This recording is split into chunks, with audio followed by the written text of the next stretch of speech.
Okay, good morning, everyone. Today we are going to go over Informational Interviewing 101. The primary reason for this recording is for all the individuals who cannot, by any chance, make the actual groups here at the Allied Health Academy. So hopefully this will serve as something very beneficial that you can watch at home and learn about because information interviewing is extremely important to your academic and professional career as you move forward. So let's get this started. Oop, going out. So like I mentioned, today we are going to go over Informational Interviewing 101, presented by me, Chad Ngo. As many of you know, I am the graduate assistant for the Allied Health Academy. And let's break into it. So typically, if you are attending one of my groups, I require a quick activity. I am still going to allot the respective time for this activity, so grab a piece of paper and a pen, and let's go over this.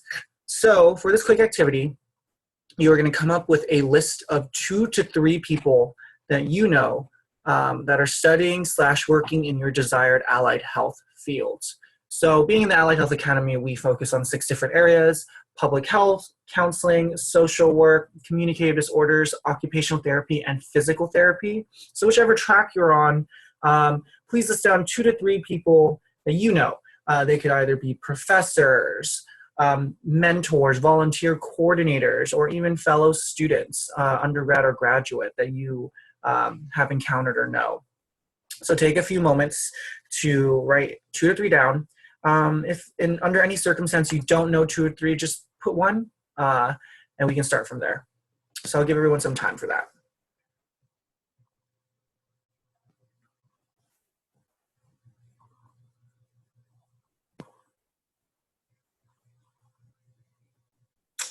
Awesome. So the next portion, you are going to write down what you admire about them and why.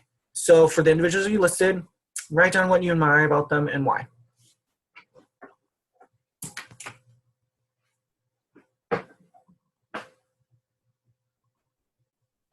I'll give everyone possibly 30 seconds to a minute to do so.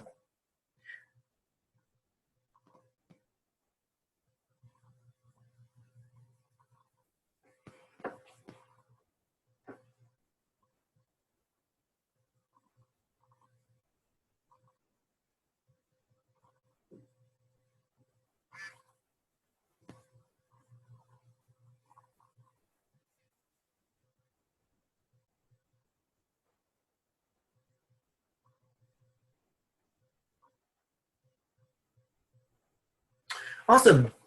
So the reason why I had you list out 2 to 3 people and what you admire about them and why, and how it relates to this picture right here, is that as you move forward in your career, and in, of course, in school as well, you're going to be meeting a lot of different people. You're going to be meeting a lot of different people in your fields. And a lot of the times, these individuals are going to can serve as inspiration for why you're doing the work you're doing. And so it's good to be able to identify individuals who you look up to and what you admire about them, because that's a really great starting ground to start that conversation and share with them why you admire them. And it definitely pertains to informational interviewing as we go through. So if you were in the group activity here at Allied Health Academy, we'd have everyone share. Obviously, you're viewing at home, so I just want you to kind of be cognizant of that. So what is informational interviewing? It sounds pretty straightforward, right? So according to US News, informational interviewing is defined as one-on-one conversation with someone who has a job you might like, who works within an industry you might want to enter, or who is employed by a specific company that you're interested in learning about. So traditionally, when we think of interviews, we think of a potential job interview, right? Or an internship interview, or someone asking you a series of questions.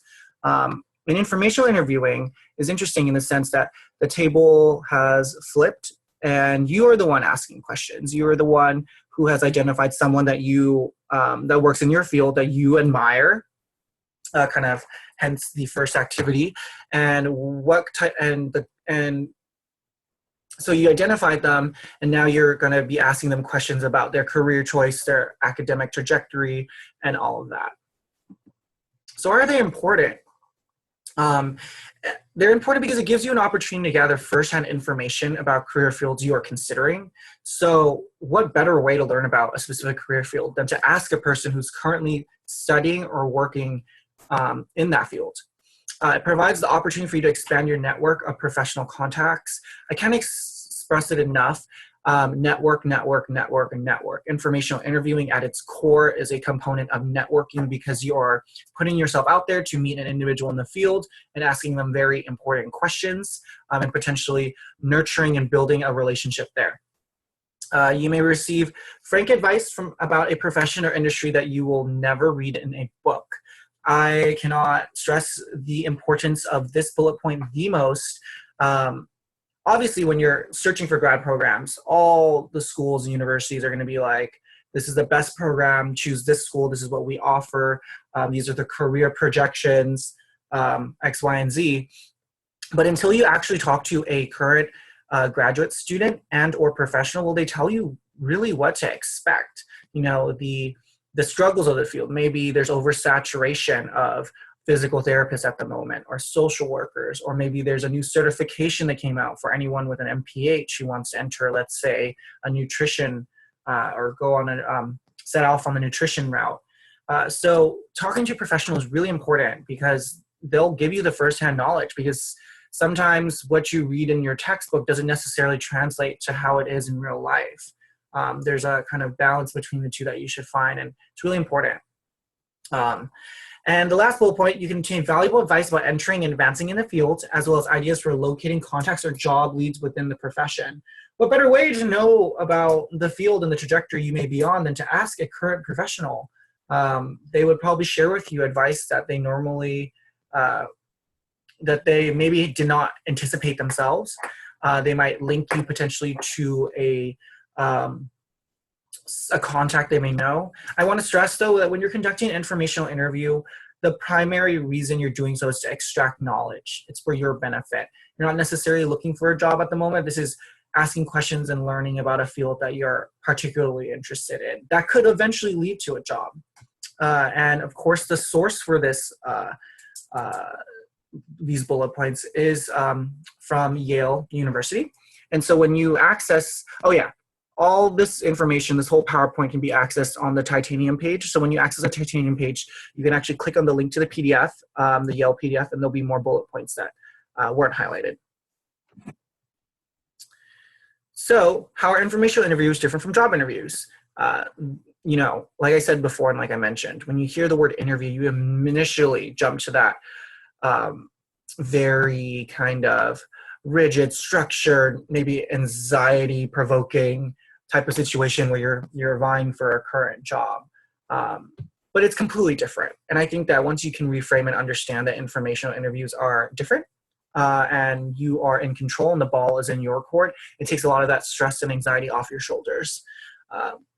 So even if you're searching for a job, like I mentioned, the purpose of informational interview is to ask for information, not a job. This is your time to extract and collect as much information as you can. And it's really important to do so because you learn so much about your field, about that potential field, as stated in the previous slide. Informational interviewing can help you learn more about an organization's environment, job opportunities, work expectations, training support info, average compensation, and what pitfalls to avoid. So this is really important. You are able to ask an individual, how is their organization's environment, which I think sometimes is something that's overlooked, because working in a hospital is different than working at a school, is different from working in an independent clinic, is different from working at a nonprofit agency. So you're really going to want to ask them how that environment is and what their culture is like. And if you do enough of these informational interviews, you may, obviously develop a preference to where you might want to work based on who you've interviewed and their advice. Job opportunities. So this is pertaining more towards like the market. How does it look right now for for students or current professionals in the field, what opportunities are open, and what you potentially can seek out. Work expectations. Is this a typical 9-to-5 job? Is this flexible? Is it a contract gig where you work 5 hours or 5 to 10 hours on a day, but then you don't work the rest of the week? It really depends. So you're going to want to ask these important questions. Training support info. Did this individual have support in terms of being up to date with all the new science coming out? A lot of the allied health professions are research-driven fields, meaning that things are constantly changing. Their best practices are being added on constantly. Did they feel supported in their journey? And were they able to attend a lot of these trainings and have their organization pay for it? That's another good question to ask. Average compensation, I would say in American culture, it's a touchy subject to ask about someone's average compensation. The way that I would kind of navigate this question would be to ask for a range. What is a typical range for a recent graduate from a master's program to make? What is a recent range for someone working in a school environment? Hospital environment, all of that. And of course, this information you can always look up online, but it's very important to ask someone who's currently working in the field because they can share with you their experience. And what pitfalls to avoid. What did this person wish they knew before they went into their career field or that specific track? Also, informational interviews are great because it's an opportunity for individuals, the person being interviewed, to share insight that is candid. It's essentially an informational interview is a conversation, and they are going to be possibly revealing a lot of candid information they haven't shared otherwise. So this is really important to note, and it's really important to you as well as you're kind of developing your future. To have as much information as you can so you can make the best decision for yourself. And so the source for this specific slide is from UCSF. And if you look at the Titanium page on the PowerPoint, you can access this to see the whole extensive PDF. So who do I ask for informational interviews? These are some questions to think over. Is there anyone in your prospective field that you admire, i.e. the first activity, professional, professor, or student? Is that individual's contact information available? LinkedIn, email, or phone number. These are great examples in ways you can look for someone's contact information. LinkedIn is great. If you haven't already made your LinkedIn, as we have encouraged, please make one. It is professional Facebook, essentially. And a lot of people think that it's specific to business individuals or individuals in the business field. It's so relevant and important to everyone in every field because it's networking. It's a networking tool. And a lot of people list their information on there. Email's really awesome, and phone number as well. If you're looking at a professional professor, this can easily be found on their page, their university page, or their professional page that they may have. You just Google their name. And do you have any questions for this person about their work field and or experience? So these are 3 really important questions to kind of just already in your head start to think about. Just because you want to be able to identify an individual, find a means to contact them, and have the questions ready. And to just kind of jump back to bullet point number 2, I'll discuss it further later on, but there are some preferred ways to contact individuals. We'll talk about this in the upcoming slides. And so I'll give you a personal example. I am a current Master's of Public Health candidate. I am graduating in 2 months. So if you are watching this after March 2017, and if this is way in the future, I've already graduated, but at one time long ago, I wanted to pursue a Master's of Social Work, so an MSW. And I wanted to be a licensed clinical social worker, which is the highest type of social worker an individual can be. To be an LCSW, you not only have to have your MSW, but you have to have a certain number of hours after postmasters to be able to sit for a test and become certified and licensed. And so what I did, I Googled LCSW in the LA area because that's where I was staying at the time. I found 2 LCSWs on LinkedIn with backgrounds in public health, just like I had. And I sent an email to each LCSW because I was able to identify their contact information, email. And I conducted a back and forth exchange with both these individuals, sending them questions once they agreed, of course. And I got a lot of questions answered, and eventually realized my passion was still in public health and not social working, though it is a very important component within the spectrum of public health services. And I thanked each of them for their time, and that was that. So this is a very short story, a short example, but all of y'all have already probably been conducting informational interviews without knowing. Informational interviewing is a tool of the business world, but business intersects with every single field there is. You need to know, and it's a valuable skill to conduct these informational interviews for your own benefit. So that was my example, and it helped me learn more about myself and my track, and I have no regrets with my decision. And so ways to conduct an informational interview. You can do it via email like I had. You can do it in person, phone call, or via LinkedIn. LinkedIn has a new messenger feature. So how this works is that my perspective is that it's always best to try to aim for an in-person interview. I think there's something about sitting in front of a person and having that human interaction that an email can't capture. A phone call gets close, but you can't see them. You can't see their body language. So I would always advise aim for that in-person interview if you can. Always start off with an email. I think that's always been the safest route. Let's say you found a professor that you're interested in interviewing. Draft an email. Obviously their email should be listed on their faculty page. Draft an email. Hi, Professor so-and-so. My name is Chad Ngo. I'm a current MPH candidate. I noticed that you have research in trauma, and I would love to set up a meeting to talk about it further. Are you free on Wednesday at 2 p.m.? Thank you so much. Look forward to hearing back, Chad. And then you kind of get the ball rolling. Phone calls can work. It really depends. You can gauge it if it is possible for you to meet up with them. But if not, because of conflicting schedules, you can always suggest a phone call. That's better as well, and that works. And the importance of emails, I would say, is because it leaves a paper receipt, so that you can just kind of track. Like, let's say something happens, they forget, the receipt is there. So you can always kind of just continue adding on to that thread or applying to that thread to reschedule just in case something happens. And like I mentioned before, LinkedIn is an amazing networking tool that you can use to contact these professionals.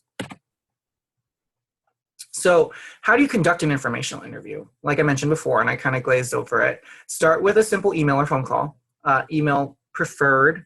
But depending on the situation, just you gauge it. You gauge whether it's an email or phone call. Like I mentioned, I suggest emailing just because it leaves an electronic trail. Ask if you can schedule that informational interview. So ask the individual, when would you be available for this informational interview? Could we set something up? Explain with clarity your goals and plans. So with this one, I would say just let them know. It doesn't have to be an extensive paragraph. Just let them know I'm a student. I'm interested in pursuing this field, and I would like to gather more information about the work that you do or your experience. And you're going to ask these related questions and absorb valuable information. So these are just sample questions right here. Where did you go to grad school? What was that experience like? Did you secure your job through an internship or a network connection? After that, you're going to ask for business cards for future questions. This is if you meet the person, if you meet physically in person. Ask for business cards. At the end of them, thank them and be like, thank you, may I have one of your business cards? And if you have a business card yourself, trade. And you're gonna want to follow up with that. If they give you a business card, you're going to shoot an email, thank you again. It was nice trading business cards with you. And make sure you thank the person, the interviewee, in person and in writing, each example given thank you card. I can't stress this enough. I can't stress this enough. The art of writing a thank you card, which doesn't take long and is an extensive process, is often kind of forgotten in this day and age. And it's one of the pieces of advice that one of my mentors shared with me in undergrad at UCI that I have always done and continue to do, and always share with AHA students and friends and family that this is a really important thing to do. Not only follow up with an electronic email, thanks, but also follow up with a thank you card.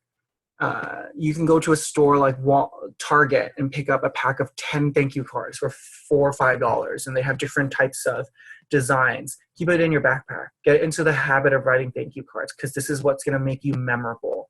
This is what's going to nurture that connection. People often think of networking as something that's very like serious and rigid, which it can be in certain settings. But networking to me is relationship building. It's relationship nurturing. And a thank you card is a really awesome kind of cherry on top. And it'll definitely make you memorable. Just think about it. If you help someone out and they wrote you did someone a favor and they wrote you a thank you card, how good would you feel? That would be pretty awesome, right? No one does that anymore. And that is exactly why you should do it. So tips for informational interviewing. This was extracted from themuse.com.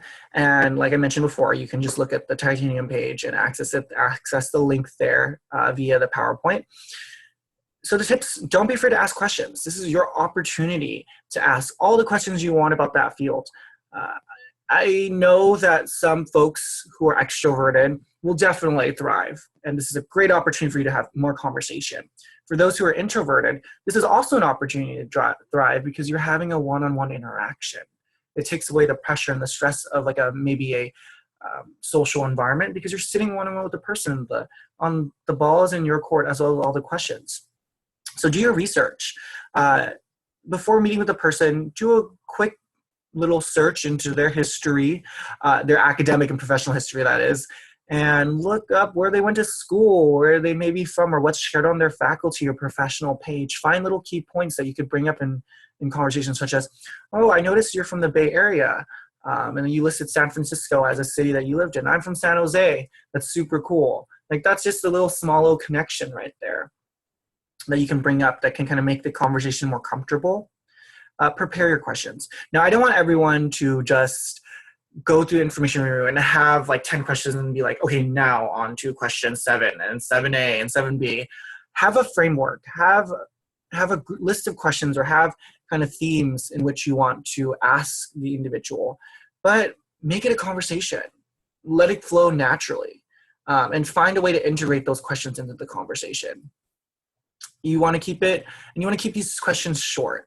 No double-barreled questions. So if you're going to ask, where did you go to school and how did you like it? You can ask that, oh, may I ask, where did you go to school? What year did you graduate? And can you explain that experience? Keep it simple so you get these kind of very responses that are addressing that specific question, and they don't kind of get mixed up.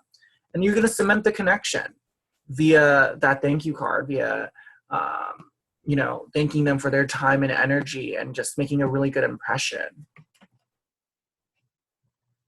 So here in the Allied Health Academy, we have many opportunities for our students, aka you, to potentially set up informational interviews. And so one thing we really have to address is that as first-generation students, the idea of conducting an interview can be very alien, be very uncomfortable and foreign, because many of us don't have that background or experience. And I just want to assure you, as a first-generation college graduate myself, that it takes practice as a skill set. And it's completely fine to feel the way that you feel about it, but you improve with more practice. And this is for your future. So you would want to do what's best for your future and find out as much information about the field that you're interested in. And so here's some tips for AHA students. You can ask someone that you potentially meet at an AHA event, like a panel or a Taste of Grad School to ask them if you can conduct an informational interview. Follow up with an email within 1 or 2 days. I would say the sooner the better. And schedule that interview, whether it be in person and on the phone or just in a simple email one. You can reach out to AHA professors or any professors that work within your field that are in your department, and start with an email and go from there. And don't forget to blog about your interview. The time you spend interviewing counts towards your explore hours. So typically interviews last 30 minutes to 1 hour. I've always found my informational interviews to kind of cap off at the 1 hour mark. So blog about it afterwards, reflect on it, and then send it over to us, and that can count for your Explore hours. In summary, do you realize that informational interviewing is essentially a subset of networking? It's an excellent way to explore careers and determine what's right for you. Use the networking process to identify people with whom to conduct information interviews, and start looking out for people, students, professors, professionals, individuals that you look up to and admire, and identify those folk as people that you want to talk to and ask questions and learn more about. And you're going to want to scrutinize your network for people who make good informational interview subjects. So just kind of tying back into that, be very cognizant of who you want to ask and intentional in your asking. And overall, good luck, believe in yourself, and schedule those informational interviews. Hopefully this was a very informative session. If you have any questions, you always can contact us here at the office. But my thing is just get started on those information interviews. Learn as much as you can. It's for your future, and it's for the future clients that you're going to be working with. You want to be the best, most well-rounded and informed academic and professional you can be. Thank you, and have a good day.